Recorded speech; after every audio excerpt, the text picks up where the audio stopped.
Bismillahirrahmanirrahim. Yang saya hormati Ketua Aisyah Ranting Wonosobo Barat, segenap seluruh jajarannya. Yang saya hormati ibu kami dan yang saya hormati ibunda semuanya yang tidak bisa kami sebutkan satu persatu. Bismillahirrahmanirrahim. Assalamualaikum warahmatullahi wabarakatuh. Alhamdulillahirabbil alamin. Nabi itu kalau dapat sesuatu yang nikmat membacanya alhamdulillahilladzi bi ni'matihi tatimmus sholihat. Kalau dapat sesuatu yang enggak enak, Nabi pun masih alhamdulillah, alhamdulillahi ala kulli hal. Maka Allah lah yang menciptakan wallazi khalaqal mauta wal hayata liyabluwakum ayyukum ahsanu amala. 3 hari ini sengaja Allah buat hujan liyabluwakum ayyukum ahsanu amala. Siapa saja di antara kita dengan hujan ini mendapatkan amalan yang terbaik. Ada yang menghujat-hujat, itu Masya Allah, hujannya kayak apa ya kemarin ya? Kayak formalin, kuat, apa gitu sampai dibuat meme.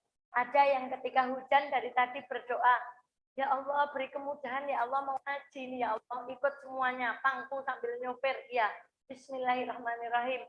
Dan ada yang bersulah, ya Allah, dan seterusnya. Maka insya Allah Ibu, Mbak Eva yakin Ibu datang ke tempat ini dengan penuh perjuangan. Minimal hujan, meninggalkan pekerjaan rumah, meninggalkan suami, dan meninggalkan anak. Maka bismillah, semoga duduk kita, langkah kita dari rumah tadi, menjadi langkah yang membuat Allah cinta kepada kita.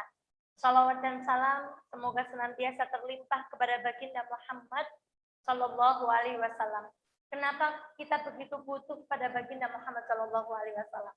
Karena ketika di akhirat nanti, umat itu akan mencari pertolongan.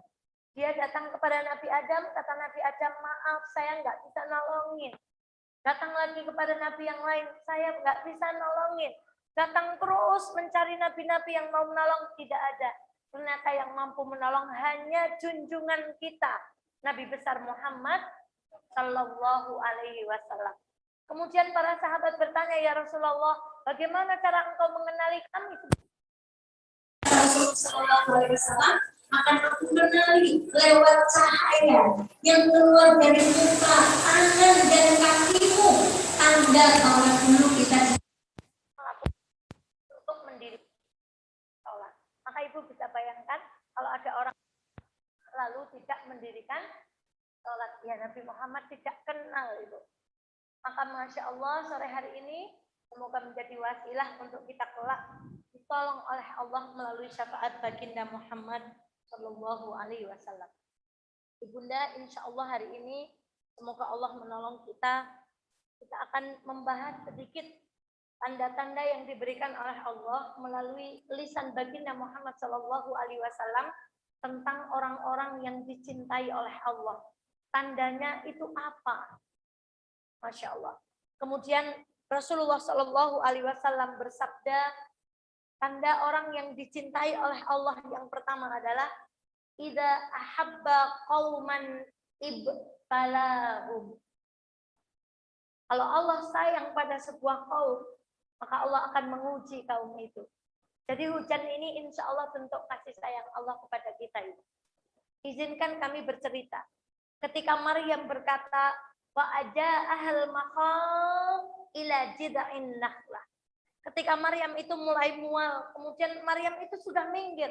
Kemudian dia di tengah keputusasaan, dihujat, kemudian dicemooh oleh Bani Israel, datang sakit ketika mau melahirkan. Maryam itu menyerah, kemudian bersandar di pohon kurma. Kemudian beliau berkata, Maryam berkata, ya laitani mitu qabla hada wa kuntu nasyan mansiya. Maryam, perempuan yang dijamin Allah langsung kesuciannya, kebaikannya, dijamin surganya, tetap diuji oleh Allah.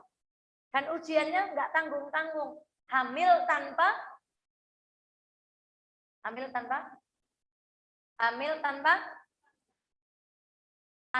disentuh laki-laki. Kalau hamil tanpa suami nanti jiwana sopo banyak Maryam, Bu. Nah, Bu, nggak ada suaminya nanti banyak Maryam jadi nggak ajaib. Kenapa yang menjadikan mukjizat itu Maryam hamil tanpa disentuh laki-laki. Jadi kalau Maryam itu hamil tanpa suami nanti di Wonosobo jadi banyak Maryam. Nah, jadi Maryam itu hamil tanpa disentuh. Bayangkan Ibu, ada perempuan dijamin surganya, dijamin kesuciannya, dijamin kelembutannya, diuji oleh Allah dengan hamil tanpa disentuh laki-laki. Dihujat, dicemooh, diusir. Lalu bagaimana dengan perempuan seperti kita yang banyak dosanya? Tentu saja ujiannya lebih banyak, Bu. Maryam itu saking beratnya ujian itu berkata,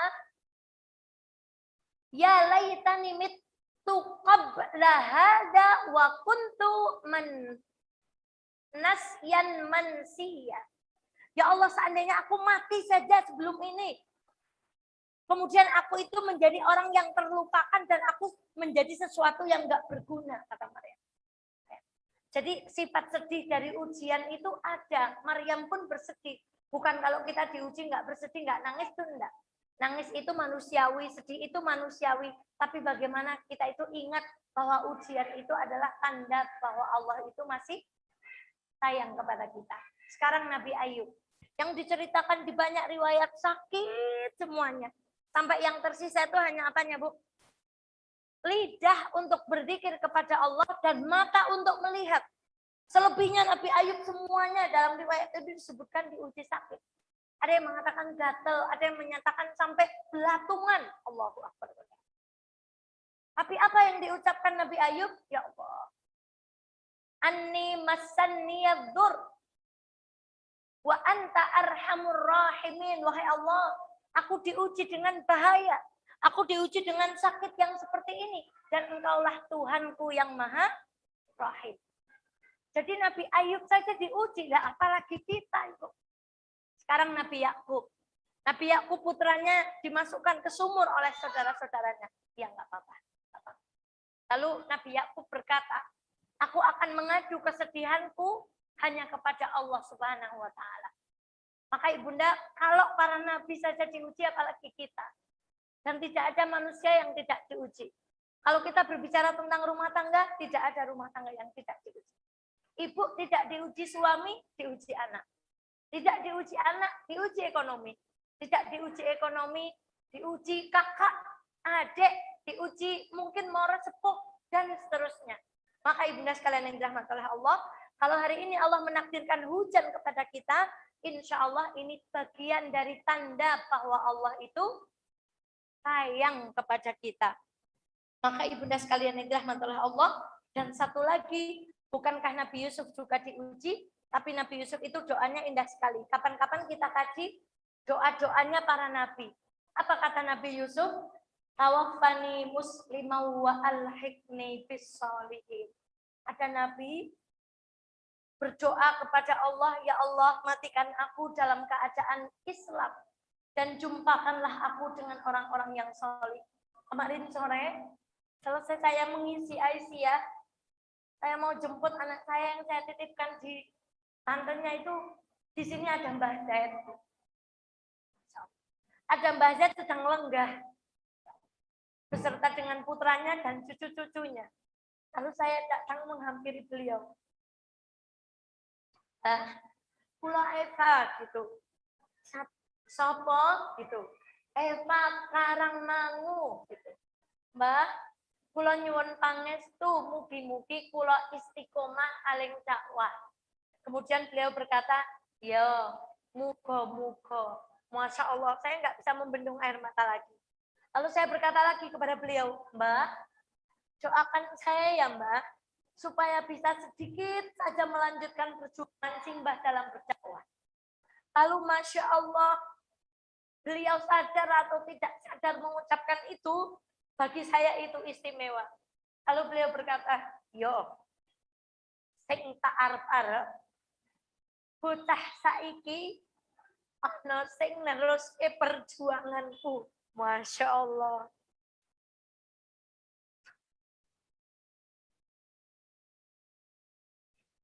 Kita tidak tahu bagaimana akhir kehidupan kita kelak. Tapi karena Mbah Z, hidupnya, waktunya, pikirannya, hatinya hanya untuk dakwah. Maka ketika sepuh beliau tuh kelingannya hanya apa, Bu?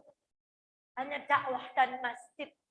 Mungkin saya nanti kalau tua minta WA, mungkin minta jalan-jalan, mungkin minta belanja sesuai dengan kebiasaan kita muda saat ini. Maka ibunda, tempuh kebaikan meskipun ujiannya itu berat. Mungkin bagi ibu melihat sepele, tapi bagi saya tuh Masya Allah. Luar biasa, mau berangkat dari Garung nangis, pokoknya minta pangku pokoknya. Masya Allah. Itu luar biasa. Bagi saya itu pun ujian. Tapi kalau nggak begitu kan kita nggak ada berjuangnya, itu nggak akan ada yang membekas. Maka bersyukurlah hari ini kita dipilih, Ibu. Di antara sekian banyak manusia. Besok muga-muga kalau dewek tua kayak Mbah Z, kepinginnya hanya ke masjid dan berdakwah. Maka ibu yang sabar, apapun ujiannya, tidak ada orang yang tidak diuji, itu kata kunci. Semuanya diuji. Maka ibu, semoga itu bagian dari tanda kasih sayang Allah, lalu kita mampu melalui ujian itu dengan kalimat la haula wala quwwata illa billah. Kemudian ada satu ayat, ujian atau azab, atau dihukum. Di dalam surat Al-Anfal ayat 23 Allah berfirman, kami bacakan. A'udzu billahi minasyaitonir rajim. Bismillahirrahmanirrahim. Ma kana Allahu liyu'adzibahum wa antum fihim. Kata Allah, ya Muhammad, Allah tidak akan pernah mengazab, menguji, menghukum selama Muhammad itu ada di situ.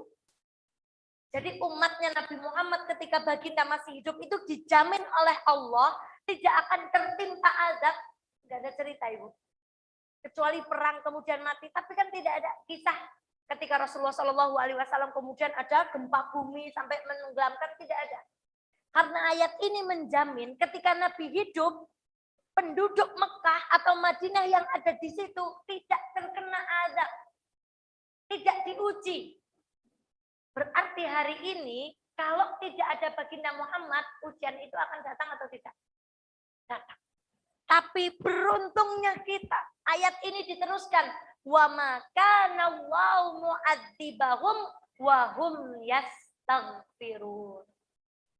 Tapi meskipun Nabi Muhammad tidak ada, Allah tidak akan menurunkan azab selama kaumnya itu beristighfar. Jadi ada dua senjata tolak balas. Satu, keberadaan Nabi Muhammad. Dan kita sudah nggak punya sekarang. Yang kedua, tolak bala itu dengan banyak-banyak mengucapkan apa? Istighfar. Ibu, kenapa saya juga ingin menangis? Barangkali hari ini Wonosobo hujan 3 hari dijaga Allah. Itu karena masih ada orang yang beristighfar. Ada orang tua yang nggak pernah kenal riba. Ada orang tua yang nggak pernah pergi ke tempat yang haram. Nggak pernah lihat HP yang iklannya kadang itu membuat kita bermaksiat dengan mata kita. Lalu mereka beristighfar. Atau mungkin ada orang yang bermaksiat, Bu. Tadi malam mereka bermaksiat, lalu mereka ingat kepada Allah, lalu beristighfar. Itu yang membuat kita tidak diazab hari ini. Karena Allah berkata demikian, selama ada orang yang masih istighfar, meminta ampun kepada Allah, maka Allah akan jamin kita terlindungi. Maka ibunda sekalian yang dirahmati Allah, ini juga pelajaran. Kita tidak boleh melihat orang yang bermaksiat itu dengan separuh mata. Kalau mereka beristighfar, istighfar mereka itu menyelamatkan kita. Dan kita nggak boleh melihat orang itu dari penampilannya, ketoke ngaji, Ibu. Ketoke datang ke masjid, ketoke rajin ke majelis taklim. Sementara ada orang nggak ke masjid itu nggak bisa. Karena memang harus cari uang. Mungkin Ibu duduk di sini, di rumah uang tetap masuk. Tapi ada orang, kalau Ibu duduk di sini, nggak masuk uangnya. Saya harus tetap di sana dan nggak bisa ngaji. Tetapi sambil bekerja mereka beristighfar, itu yang menyelamatkan kita. Atau ada orang bermaksiat, tapi setelah bermaksiat kemudian mereka membaca istighfar, itu yang menyelamatkan kita. Maka ibunda sekalian yang dirahmati oleh Allah, ini juga nasihat, kita itu doanya banyak. Minta anak solih, minta apa lagi Bu? Minta suami yang sayang, minta badan yang sehat, minta bisnis yang lancar, minta keluarga ditentramkan. Saking banyaknya. Kata para ulama, kalau kita bingung berdoa itu banyak sekali permintaannya. Kan hari ini bingung, minta terang, apa minta hujan, minta anak sehat, minta suami solih. Kalau saking banyaknya yang kita minta, kata para ulama, cukup ucapkan istighfar. Alangkah indahnya Islam. Kemudian yang kedua, Masya Allah. Kata Rasulullah Shallallahu Alaihi Wasallam, "Idza aradallahu bi 'abdin khairan." Kalau Allah menghendaki kepada seseorang itu kebaikan, istakmalhu qabla mautihi, kata Rasulullah. Allah akan membuat dia beramal. Saya pinjam pakai bahasanya mana sahabat? Allah akan membuat orang ini dipakai. Gitu. Kemudian para sahabat bertanya, ya Rasulullah, apa maksudnya orang itu kepakai? Kata Allah, kata Rasulullah kemudian menjawab, maksudnya Allah akan membuatnya beramal, Allah akan membuat dia melakukan amal soleh sebelum dia meninggal. Ibu, kadang-kadang kita hanya dilewati amal soleh. Ini cita-cita, Alhamdulillah Al-Arqam hari ini sudah di-paving. Kemudian besok Ibu, ini ada di hadapan kami buku, ini adalah kumpulan materi-materi pengajian Ahad pagi. Besok pagi insya Allah Ahad, buku ini akan di-launching. Kemudian siapapun yang datang ke masjid ini, insya Allah akan mendapatkan buku ini satu-satu. Infaknya, Masya Allah, bawa infak terbaik. Dan sebagian dari infak yang dikumpulkan dari buku ini akan diperuntukkan Masjid Al-Arqam dan pimpinan daerah Muhammadiyah untuk membuat studio persiapan dakwah digital untuk membantu barangkali yang hujan seperti ini tidak bisa rawuh, bisa menyimak dari rumah. Maka insya Allah hari Ahad ini akan di-launching sekaligus dibagikan. Ibunda cuma dilewati. Izinkan saya bercerita. Ketika kami berniat di Masjid Fatimah Zahra, Masjid Muhammadiyah, Masya Allah kemarin itu seperti kolam Ibu. Ketika hujan 3 hari itu jemput anak itu, Allahu Akbar seperti kolam.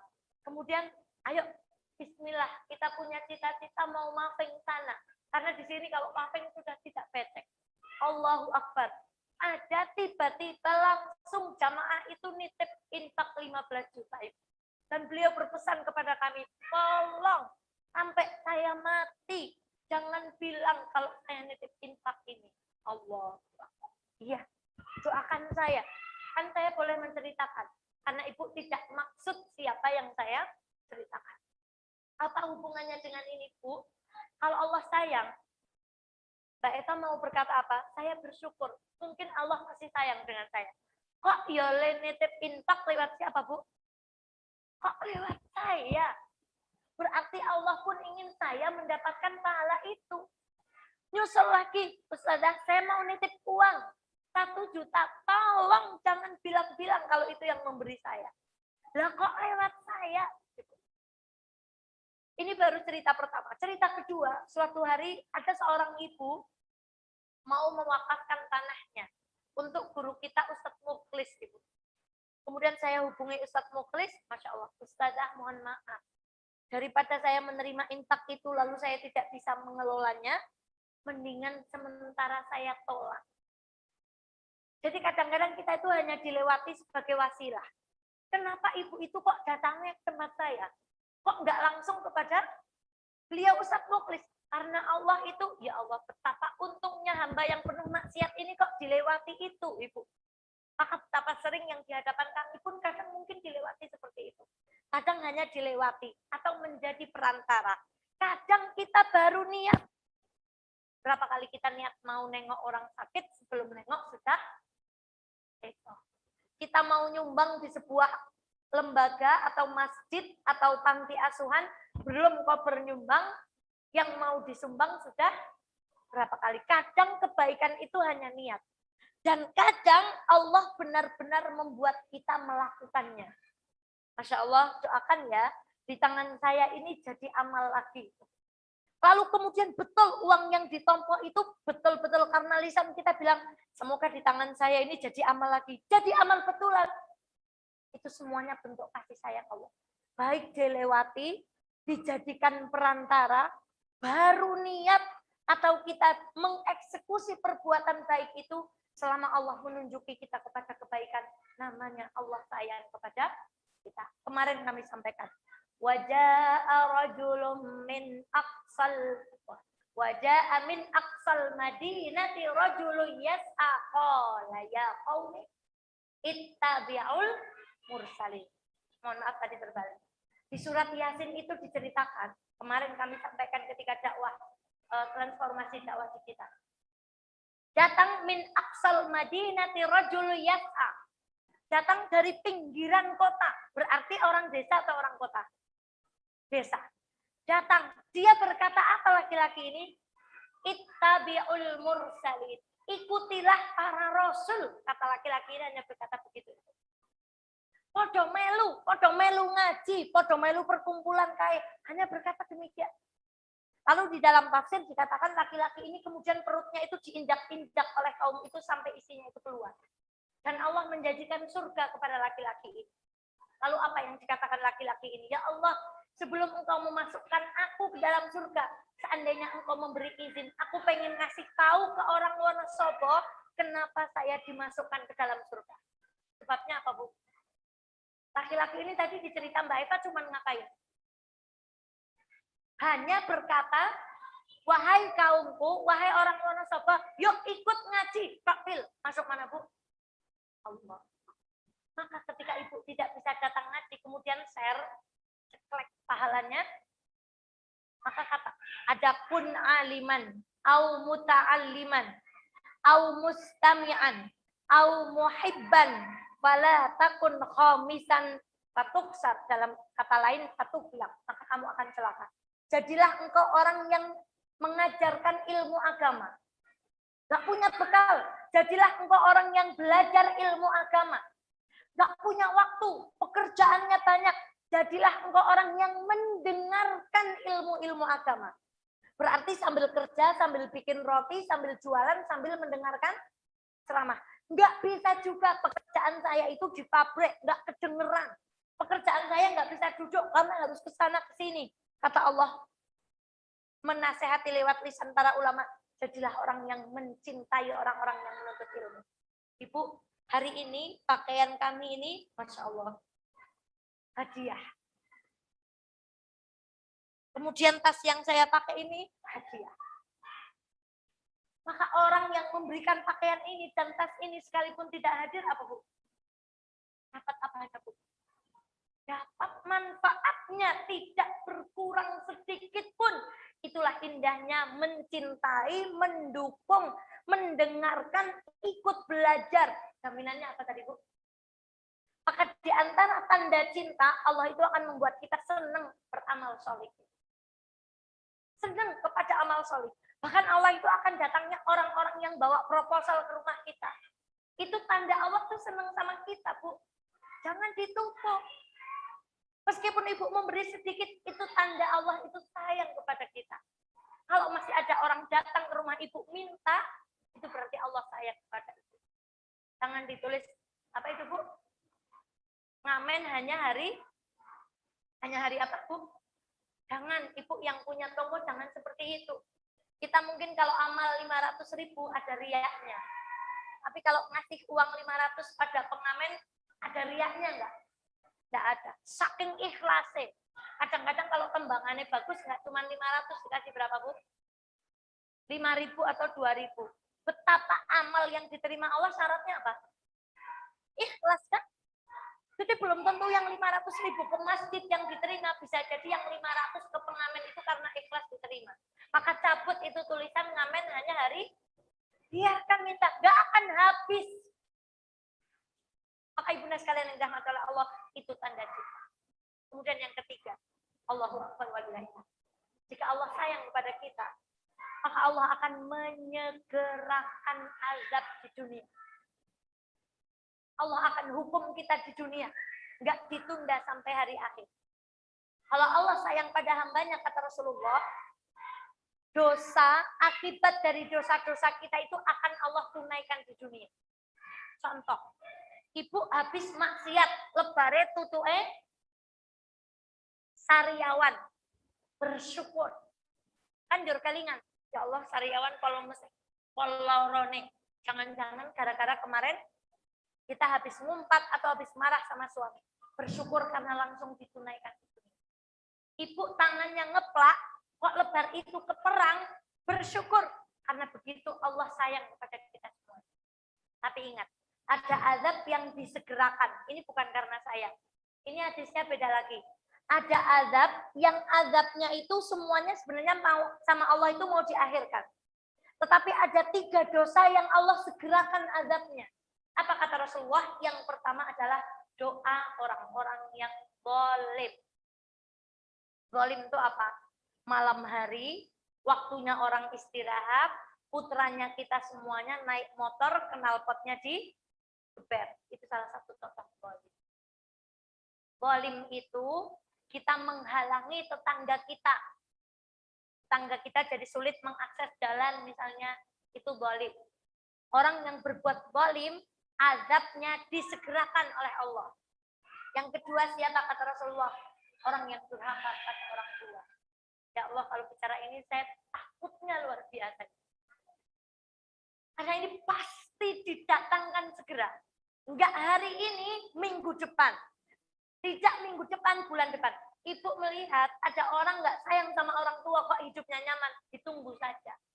Ini yang ngendika Rasulullah. Disegerakan.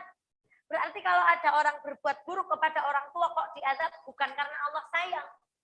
Karena memang azab itu bagian azab yang akan disegerakan. Dan yang ketiga apa? Qati'ur rahim. Orang-orang yang memutuskan silaturahmi. Ibu hati-hati.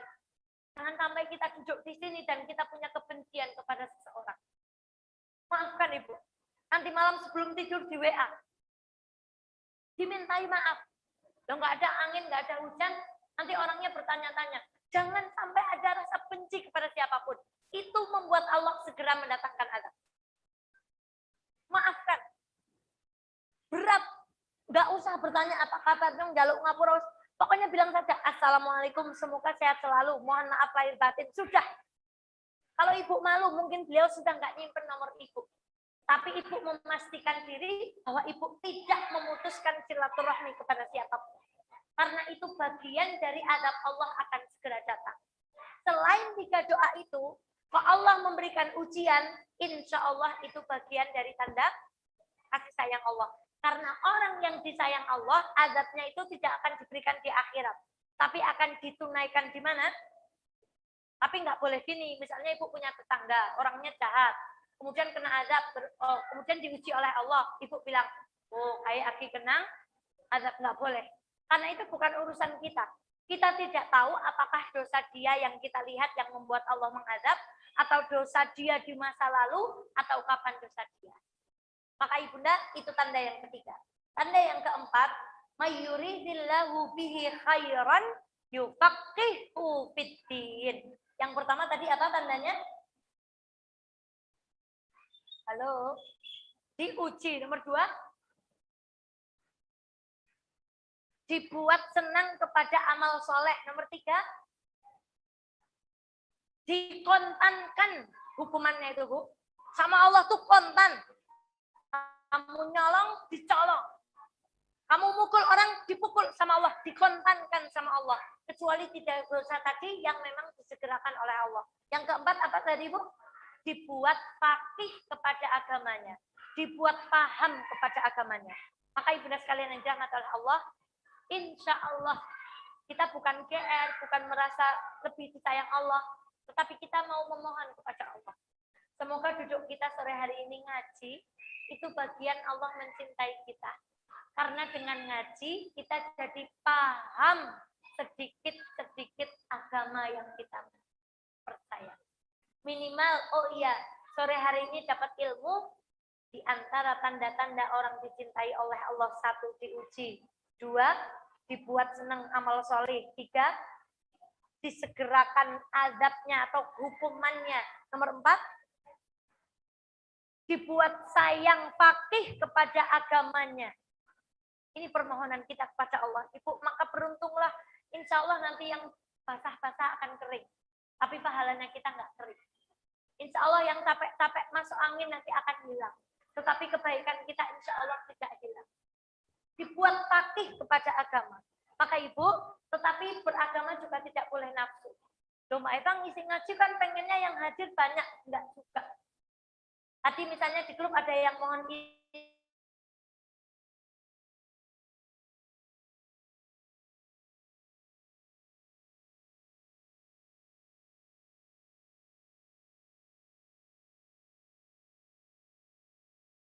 semuanya mau didatangi, tapi kita meninggalkan kewajiban kita kepada suami dan anak. Jadi, loh, bukannya kalau selama itu senangnya yang datang banyak, enggak. Seperlunya, ibu perlu datang kemana, perlu ilmu apa, perlu mendalami yang mana, datangi. Dan kalau ada suami kok mengatakan tidak, boleh datang atau tidak? Tadi saya salaman, Assalamualaikum ayah, bunda mau ke Al-Arqam. Anak-anak salaman sama anaknya. Alhamdulillah berarti ridho. Nek disalami njur tangannya mboten purun ngoten pripun jalbu. Kan juga jadi berangkat. Dan ibu bisa merasakan wajah suami kita itu berapa persen ridhonya. Ya nggak Bu? Kalau agak cemberut atau senyumnya itu kemeringan gitu ya. Seperti kami pamit kemarin, ayah bunda mau ngisi ke DPU. Saya sudah deg-degan. Boleh apa enggak, boleh apa enggak. Ternyata ridho. Buktinya apa? Sisan bawa muatan ya, gitu. Kemudian ada barang yang harus diantar ke Wonosobo, bukan kemana-mana, itu ke keponakan kami sendiri, karena pesan keramik, sekalian dibawa ya. Bagi saya itu bukan beban, bagi saya itu ridho yang jumlahnya 100%, karena disuruh bawa sekalian, Bu. Coba seandainya nggak usah, gitu kan nggak jadi ngisi. Nah, maka ibunda, menuntut ilmu pun kita tidak boleh nafsu. Loh, apa maksudnya? Seperti orang haji, itu kita maunya minum pil. Itu dokter Objin saja, Pak Direktur PKU Muhammadiyah itu nggak usah minum. Kalau kita tahu jadwal haidnya itu pas kapan. Karena kita tuh ibadah tuh nggak boleh nafsu. Yang konek haid prigen jur nang ana ora tak ing masjid jur nang ganjarane telok. Ibadah itu apa toh? Menjalankan yang diperintahkan dan meninggalkan yang berarti kalau kita haid nggak sholat itu sedang ibadah atau tidak? Sedang ibadah, Ibu. Kenapa? Contoh ini ya, pil haid ketika haji. Begitu kita minum, di sana itu malah panik emosinya itu. Kok ojo-ojo yang wis minum tetap keluar. Prigaya yang wis ngombe obat, muga-muga nang kono ora metu. Muga-muga yang prigaya. Justru kita tuh nggak tenang. Padahal kata dokter Mira, dokter Objin Rumah Sakit PKU Muhammadiyah itu, haid itu sangat berhubungan dengan apa Ibu? Dengan hati dan pikiran. Begitu kita tenang, saya tahu haidnya sekian, kira-kira nggak pas haji. Kalaupun pas haji pun nggak mengapa. Karena yang tidak boleh haid itu kan hanya tawafnya. Bahkan ulama itu, lah gimana? Padahal kan jadwal kita pulang sudah begini. Lah kalau masih haid, ulama memberi solusi, tetap mandi pakai pembalut tawaf. Sampai seperti itu, Bu. Bahwa Islam itu bukan agama yang sulit. Masya Allah, Ibu lupa berdoa. Semoga yang belum tindak haji, diberangkatkan Allah segera. Yang tertunda kemarin, jangan takut, jangan khawatir. Barangkali Ibu sudah mabrur 2 kali. 2 tahun tertunda itu mabrurnya 2 kali kalau ikhlas, Ibu. Bahkan mungkin ibu itu mabrur tanpa harus pergi ke Mekah. Sementara ada yang sudah pergi ke Mekah pun tidak mabrur. Dan yang sudah pergi, Masya Allah, berdoanya lain lagi. Ya Allah, beri kekuatan saya untuk menghajikan orang lain. Jadi doanya terus beda. Masa sudah pulang haji, doanya masih pengen haji berkali-kali. Nah, itu masih untuk siapa coba? Kepentingannya untuk siapa? Harus naik tingkat. Tandanya mabrur itu kita haji berdoa menghajikan orang lain. Kalau kita, misalnya kita berapa bersaudara, yuk berapa-berapa daftarkan. Itu namanya kita sudah naik level. sudah ngaji, sudah umroh. Berarti level doanya itu naik. Ya Allah, semoga saya sudah umroh, bisa mengumrohkan orang lain. Allah. Itu bagian dari fakih. Maka Ibu, sekali lagi ayo kita bersyukur. Kita itu sering, kalau kita diuji, kita tuh bertanya begini, kok saya ya? Saya padahal udah sholat, kita sudah sedekah, kita sudah ngaji, saya sudah tahajud, on amal yuk saya amal, tapi kenapa Allah masih menguji saya? Kita sering bertanya seperti itu, kenapa harus suami saya? Kenapa harus anak saya? Kenapa harus orang tua saya? Kenapa harus, oh ya, ya. Tetapi ketika kita dapat nikmat, kita nggak pernah bertanya, kok saya yang dipilih dapat kendaraan? Kok saya yang dipilih sehat? Padahal di rumah sakit banyak yang terbaring sakit. Kok saya yang dipilih dodolannya hari ini payu? Padahal ada pedagang yang jualannya tidak payu. Kok saya yang hari ini dipilih duduk di masjid ini? Padahal ada orang lain yang tidak duduk di masjid ini. Jadi kita tuh yang adil. Kalau dapat musibah ya bertanya, kenapa saya ya Allah? Mungkin saya banyak dosa. Kalau dapat nikmat juga, kenapa saya yang dapat nikmat? Kok bukan dia yang lebih solid? Kok bukan dia yang tahajudnya lebih kenceng? Kok bukan dia yang puasanya lebih kenceng? Kita harus bertanya. Supaya kita selalu menjadi syukur atau kufur. Kemudian yang terakhir, Masya Allah. Kata Rasulullah SAW.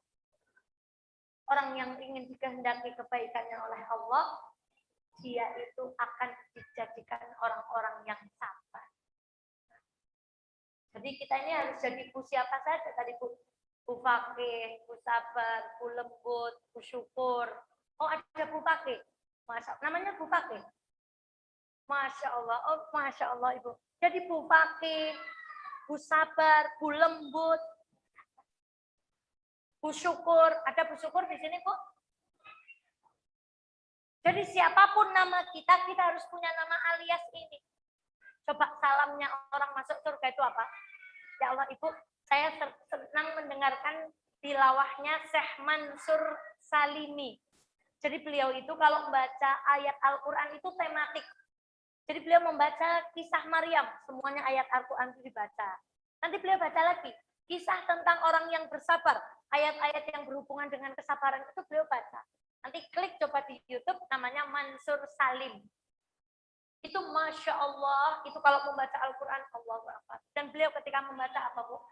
Salamnya malaikat kepada penduduk surga itu apa? Allahu Akbar. Salamun alaikum bima sabartum. Ini salam yang luar biasa. Kalau hari ini kita sabar, nggak pakai baju ketat, besok Allah itu akan bilang gini, selamat ya, dulu kamu sabar, nggak menampakkan aurat. Kalau hari ini kita sabar, nutup podong, orang ketang, kenapa Bu? Allah itu besok bilang salam. Kalau hari ini kita sabar kepada saudara, kepada siapapun, besok Allah akan mengatakan, selamat ya, dulu kamu kok sabar. Kalau kita sabar diuji anak, besok Allah akan mengatakan, salamun alaikum bima sabartum. Coba itu di print, coba itu ditempel di kendaraan Ibu, di tempat kerja Ibu, di kamar Ibu, supaya kita keleng-keleng, nek kita sabar, besok akan disalami malaikat di pintu gerbang. Salamun alaikum bima sabartum. Dan kalau sudah punya 5 ciri-ciri ini, nanti Allah akan berkata di hadis yang sahih. Wahai malaikat Jibril, saya senang sama si fulan. Lalu malaikat Jibril akan berkata apa Bu? Malaikat Jibril akan berkata kepada penduduk langit. Wahai penduduk langit, Allah cinta kepada si fulan. Penduduk langit akan berkata kepada penduduk bumi, wahai penduduk bumi, Allah sayang sama si fulan. Penduduk bumi itu apa saja? Manusia, jin, hewan, apalagi Bu, tumbuhan. Jadi ini bagian dari cinta. Kok rimau orang nyocok bukai. Bagi orang yang beriman itu akan keluar lisannya alhamdulillah. Dan orang yang beriman kok orang nyocok bukai, kok milih nyong yorine, berarti Allah sedang mendatangkan bayaran atas dosa kita. Astagfirullahaladzim. Nyong mau sikile tesgo ngopo. Jadi ketika Allah sayang kepada seseorang, orang itu akan cinta kepada kita. Tumbuhan pun sayang. Kucing dipegang ibu tuh nggak nyakar, insya Allah. Dan saya itu kalau gendong anak tuh paling, aduh Bu, anak-anak kecil tuh hatinya paling apa Bu? Paling sensitif itu Bu. Itu luar biasa. Dan cinta tetangga sayang, teman sayang, itu bagian dari kasih sayang Allah. Dan lagi, kata Allah, kalau sudah punya ciri-ciri 1, 2, 3, 4, 5, minta apa sama Allah dikasihkan. Ada nggak sih permintaan kita nggak dikasihkan? Kalau jawabannya ada, berarti kita ngajinya sambil ngantuk. Karena kalau kita berdoa, 1, dikabulkan langsung. 2, ditunda. 3, diganti dengan kebaikan yang lain. Kita doa minta masuk PNS, sama Allah nggak dikasih. Bukan kita doanya tertolak, tapi sama Allah disiapkan ganti yang lain yang lebih baik. Dan tidak ada permintaan kita yang tertolak. Sebagai penutup, Bu, apa bedanya ujian, azab, dan istidraj? Ya Allah, Mbak Eva, doakan saya ya, saya lagi diuji. Jadi kita bilang saya lagi diuji, ini perlu kita cek, kita benar-benar diuji atau sedang diadab. Apa bedanya ujian dan azab? Ujian itu, kalau sholatnya tegak, sedekahnya tegak, sama orang tua tegak, sama agamanya Allah tegak, sama ilmunya Allah tegak, kok diuji, itu baru namanya ujian. Itu baru kita boleh bilang, doakan saya ya, saya sedang diuji. Ibu tahajudnya tegak, duhanya tegak, Senin Kemisnya tegak, berbaginya tegak, ngajinya tegak, nutup auratnya tegak, kok diuji? Itu betul-betul ujian. Tapi tahajudnya nggak tegak, sama orang tua nggak tegak, amalnya nggak ada, jarang datang ke majelis taklim, kok ibu dikasih sakit, itu namanya apa namanya Bu? Azab, musibah. Nggak pernah sholat, nggak pernah ke masjid, dan sholat aja nggak pernah, ya otomatis nggak pernah ke masjid. Nggak tutup aurat, tambah diuji, tambah cari pelampiasan yang salah. Kalau kita diuji sakit, itu namanya sedang diazab. Supaya ingat, kemudian kembali kepada Allah. Sekarang bedanya istidraj dengan azab apa? Kalau diazab tadi, benar-benar nggak dikasih kenikmatan, Bu. Ya sakit, ya qadarullah, rezekinya ya seret, ya kemudian suaminya bagaimana, anaknya bagaimana, itu azab. Karena kita tuh nggak sholat, nggak ngapa-ngapain. Tapi kalau istidraj, nggak sholat, nggak dikasih ujian sama Allah, nggak dikasih musibah. Nggak sholat, nggak sedekah, nggak zakat, nggak ngaji, nggak dikasih ujian sama sekali. Nggak dikasih hukuman, justru ditambah. Jadi bedanya nggak? Ujian, yang kedua tadi apa? Azab atau hukuman, yang ketiga apa Bu? Itu bedanya. Jadi ngeri, paling ngeri itu apa Bu? Istidraj. Karena nggak sadar, dikasih nikmat terus, padahal nggak pernah sholat. Dikasih nikmat terus, padahal nggak pernah sedekah. Tapi kalau yang kedua, ketika kita diuji musibah, dihukum sama Allah, karena kita betul-betul dikurangi semuanya. Ekonominya dikurangi, sehatnya dikurangi, sayangnya dikurangi. Kita kalau begitu biasanya akan DP kepada siapa? Allah. Maka izinkan saya tutup dengan kisah apa itu Bu? Ketika ada kuli, kemudian mandornya di atas itu Bu, HP-nya carry di bawah. Lalu dia nyelok sama kulinya itu. Ayo petugas di bawah. Manggil pertama biasanya panggilannya kan pelan. Kalau nggak dengar panggilan kedua agak keras. Kalau tetap nggak dengar panggilan ketiga, kalau tetap nggak dengar, apa Bu? Nah, idaen Mbak Eva serada, ada orang 3 kali dipanggil, nggak dengar, kita bilang budek. Ada bapak-bapak dipanggil sholat 5 kali, manggilnya pakai toa, di atas speaker madep sana sini, tetap nggak datang sholat, namanya apa? Katakan kepada suami. Jadi kalau suami, Pak, jangan orang rumah azan, Pak. Nggak usah seperti itu, tapi cerita. Pak, kalau tak cerita nggih, Pak, sepulene ana wong ping 3 diundang ora krungu wis jenenge. Dan ana wong diazani ngasih ping 5 itu kalau di kampung musolanya berapa? Nah kalau musolanya di kampung 5, berarti telinganya apa Bu? Fi udunaihim waqra. Di telinga mereka itu ada sumpelan. Lalu si mandor ini cerita lama. Ya wis wong ora krungu tak untalane duit. Bukan nek tak untali duit njur noleh. Untali duit 500. Betul.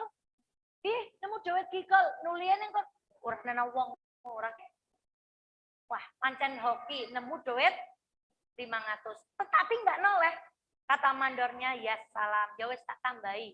Bokan nek 500 kurang tak tambahi dadi 50.000 muga-muga gelem noleh. Tuntali 50.000. Masya Allah, nembe nemu 500, saiki nemu memang nyong agi perun. Jadi hati-hati. Kalau tipenya Allah, tadinya kita motor kok dinaikkan mobil itu dengan mudah. Tanpa ibadah kita ikut meningkat. Itu hati-hati. Yang tadinya itu hanya 10.000 sehari, kok dinaikkan Allah jadi 100.000 per hari. Padahal kita ibadahnya nggak ikut naik, itu alarm. Mandore gembong Bu.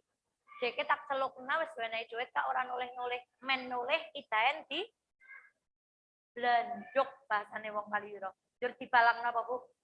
Pertanyaan Mbak Evan, noleh enggak? Noleh. Reng noleh kali pripun? Siapa taya? Kadang-kadang kita kalau dikasih nikmat 100.000 jadi 1 juta, itu enggak eling Allah. Tapi begitu ditampar, baru apa Bu? Nah, pesannya sore hari ini, jangan sampai kita elengnya Allah itu dengan cara dia apa? Ditampar. Tapi cukup didomel. Jadi sariawan loh, berarti jadi kokean. Jadi sikile mulai lara loh, berarti bukan dia enom sikile tokeh go. Apalagi yang muda, hati-hati kakinya udah mulai sakit, itu gawat itu. Kalau yang sepuh memang sudah sepuh, tapi muda kok kakinya sakit, perlu bertanya-tanya. Idaen kakinya kebanyakan maksiat. Maka Ibunda jangan sampai kita diazab, apalagi di istidrat. Tapi kalau ada yang menimpa kita, semoga itu bagian dari ujian supaya kita naik. Nomor 1 apa tadi? Diuji. Nomor 2, tutup buku. Tutup buku, dibuat. Senang dengan amal. 3, dikontankan adabnya. 4, dibuat paham kepada agamanya. 5, dibuat jadi sabar. Maka Ibunda, demikian apa yang kita kaji hari ini. Sekali lagi, hujan ini hati-hati Bu. Hujan ini nguji kita. Untuk gersulo atau bersyukur. Itu pilihan kita. Alhamdulillah, wong Wonosobo diberi nikmat 3 hari, doanya mustajab. Karena hujannya itu hujan salah satu waktu untuk mustajab. Kita banyak-banyak berdoa saja. Demikian mohon maaf lahir batin, banyak iklan. Semoga Allah ridho kepada kita sore hari ini. Apa nasibnya kita kalau sudah hujan-hujanan, sudah ninggalkan suami, sudah ninggalkan pekerjaan, datang di tempat ini dan Allah tidak ridho. Alangkah celakanya kita. Maka bismillah, kita tutup bersama dengan bacaan hamdalah. Saya akhiri. Assalamualaikum warahmatullahi wabarakatuh.